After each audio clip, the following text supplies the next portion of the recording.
Hi, and welcome to TACOS Tuesday, episode 57. It's just going to be myself today. Hamish is on a well-earned break. Me and Hamish were at our Amazon meetups last week, and they went really, really well. So if anyone's sitting on the fence about attending those, come along. There's some really good people in the room with a lot of smarts. It's not just us. There's other people in there too that you can bounce ideas off and really get a better understanding of how to work with Amazon. So they went super well, and I think we've got some more coming up. I think they might be in November, but I'll confirm on the next podcast the dates for those. So definitely come along. They provide a lot of value. In today's episode 57, we're going to go over why rule-based automations don't work. Obviously, Amazon's complicated, and Amazon advertising is even more complicated still. And so sometimes people will turn to a solution like automation to help make their job and their life easier. And so first off, I want to define what rule-based automations are. So basically, they're a software that you can plug in and you can basically give it some rules where you're like,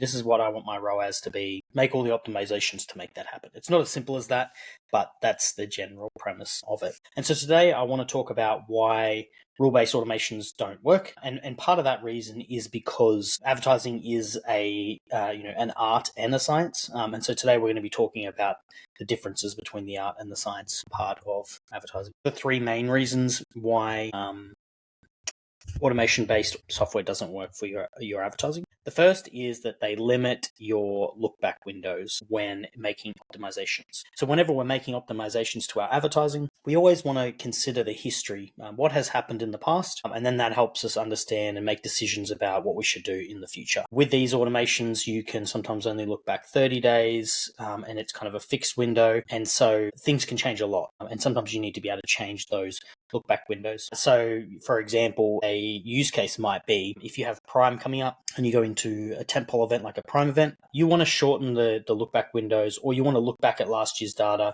change the look back windows immediately after the event. So for example, let's say Prime has concluded, you wouldn't want to include the Prime data in your optimizations going forward after Prime, because that would be artificial because of those really heavy traffic periods. And so that's one of the main reasons that's not going to work. Now, you can adjust your look back windows on these rule-based automations, but what happens is you end up having to change them so often that you defeat the purpose of why these automations were built in the first place, which was to make your job easier. But because you have to continuously change, whether you're looking at the last 7 days of data, the last 14 days of data, the last 30 days of data, and you have to do it so frequently because things change, then you end up in that place where you're just manually changing those dates anyway, defeating the purpose of the automation. The other part is generally they're doing account-wide optimizations rather than ASIN-specific ones. And so depending on where your product's at and what's happening to your product, you could be picking different date windows or different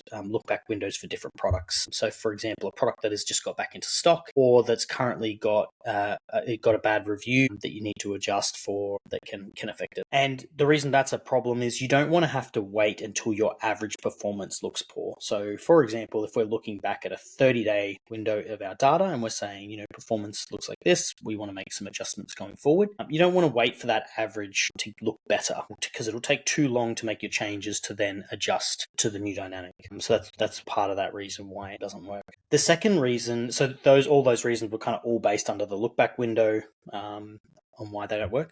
The second reason is they tend to over-optimize. And so within some of the reasons that over-optimizing doesn't work is that if you're optimizing quite frequently, it's really hard to pinpoint down when you've made a change and the impact on the account. So if negative things happen to your account, it's very hard to figure out when and why and how it happened because there's so many changes happening within the account. It's also hard when you've got fixed rules to make optimizations to gear yourself towards growth or to gear yourself towards profitability. For anyone who's watched this podcast before, they know that I'm big on growing profitably and setting up objectives and goals to do that, to get you there. And so if you are using a rule-based automation, it may be that halfway through the month you're needing more growth, or it might be that halfway through the month you're needing to increase profits. And so that would affect how you're willing to bid. You might be willing to bid a bit more aggressive halfway through the month if you're looking for growth. And so you'd be leaning more towards more aggressive bids and maybe lower decreases.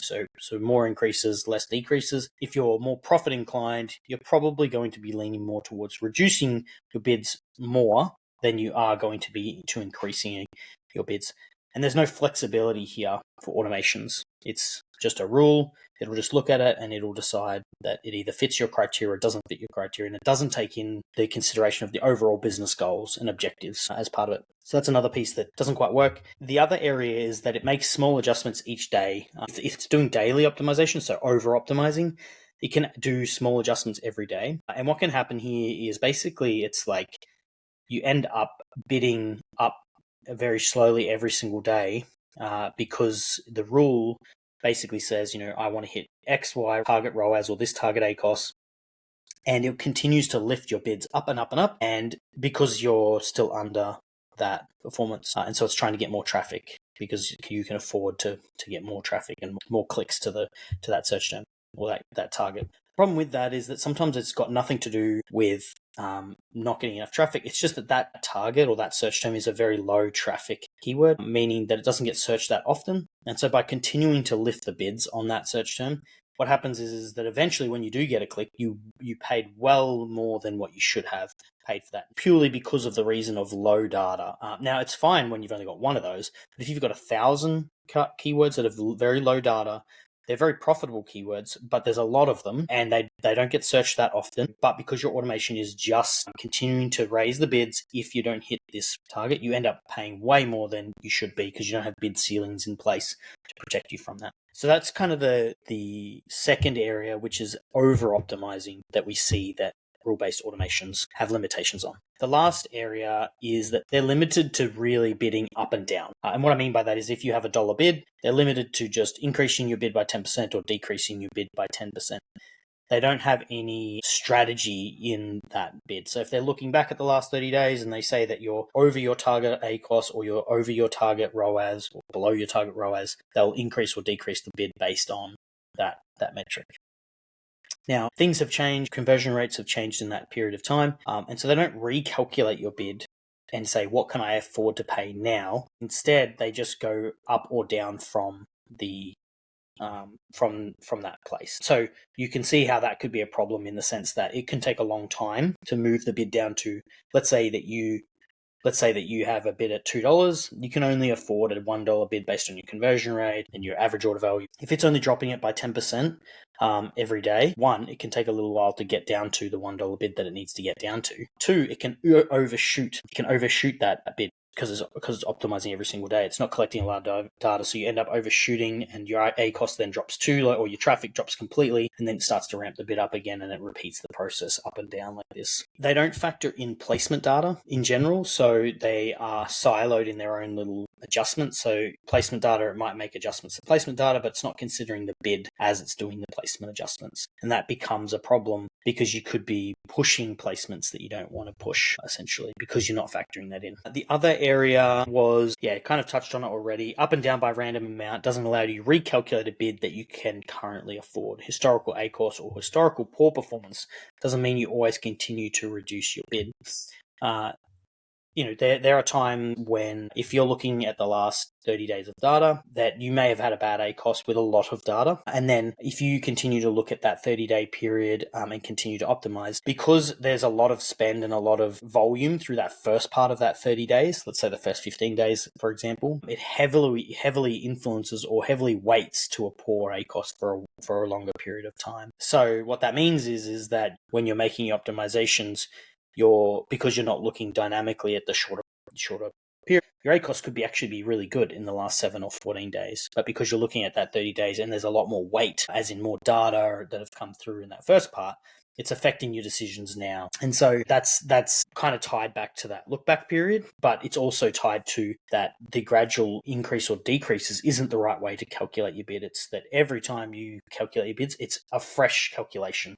It's not a percentage change from where it was. It's let's calculate it based on the factors that are happening now, not on the factors that are happening in the time period that you're looking at, right? The last 14, 30 days, for example. So they're the main reasons why rule-based automations don't work. There's a few scenarios where I think that they're still valuable. I do think that they can work for much smaller businesses where ad spend's very, very low, that it's just the level of sophistication we do with the way we calculate bids and the way we go about it it's still better, but you don't see a huge payoff in some cases. But in general, you end up creating more work for yourself, not less work. The amount of rules you have to create to do this properly ends up being a big burden to actually manage and control as well. So there's the added complexity of managing all of these rules that you need to control. So they're kind of the main points today. I'm going to keep this episode short. I'll be having another episode next week by myself. They're the main key reasons on why rule-based automation doesn't work. Our suggestion is to always calculate your bid. Use the revenue per click model. We've talked about it in previous episodes. Calculate what you can afford to bid and use that as your guiding light to calculate bids going forward. Hopefully this episode was helpful. Please like, comment, subscribe, and leave any comments on topics you'd like to be covered in the future, or if you'd like any clarifying topics to be covered on some of the subjects we've already gone over. Thank you for your time. Cheers.